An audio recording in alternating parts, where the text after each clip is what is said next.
It was 100 years ago that John Paul II was born in a modest village in Poland called Ładowice.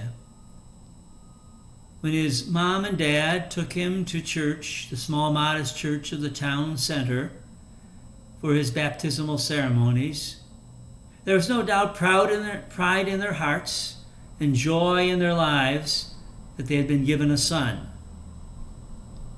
They prayed for him.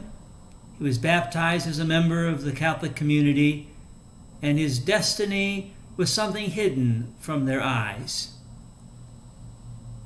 World War II came, and the young man by the name of Karol Wojtyła, which was his family name, took up his responsibilities in a Nazi-controlled Poland, living with the terrors and the difficulties of that age and time.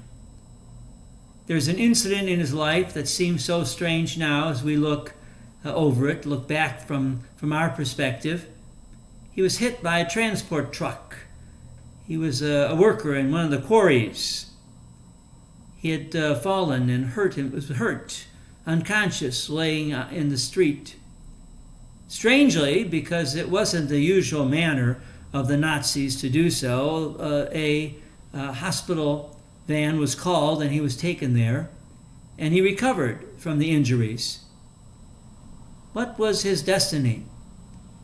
Strange. It was a Nazi officer touched by humanity for a moment? Was the Holy Spirit at work? Or was it simply destiny so that he would be prepared to take over and be the head of the whole universal church? As time would go on, he would be secreted away into the archbishop's palace to join other young men in the study of the priesthood, which was something forbidden at the time. And then under the communist regime, he would be ordained a priest, have to deal with the situation at that time. He was an outgoing young priest, as all our young priests are, thank goodness. And he made his way into the hearts of many of the young people. He would take them on camping trips so they could get away from the eyes of the communist spies. And he would instruct them and give them spiritual food and philosophic thinking so that they could be new leaders in a new Poland one day. As time would go on, this young priest was raised to be the Archbishop of Krakow. Then he became cardinal under Paul VI, and he was summoned to Rome on the death of the Pope. And there he came to be elected Pope of the Catholic Church. He was a man of acting ability, there's no doubt. He was involved in actually some kind of theater, a secret theater almost, you might call it, in the Nazi and the communist era. But he was also a man of deep intellectual thought.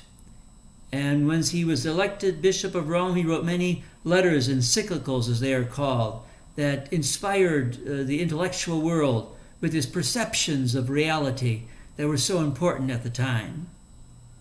He was a man very proud of his Polish background, and yet he never gave way from the very important role that the Pope has of being the Pope of every nation and ethnic group where our Catholic people live.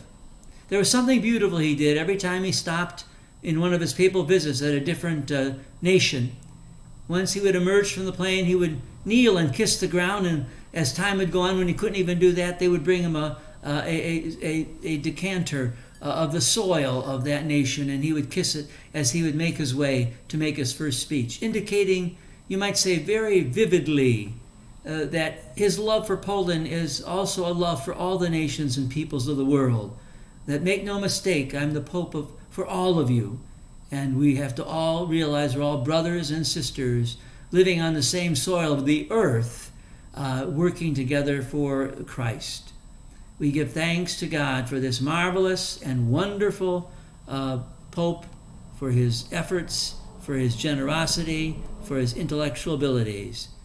May we always be thankful for John Paul II.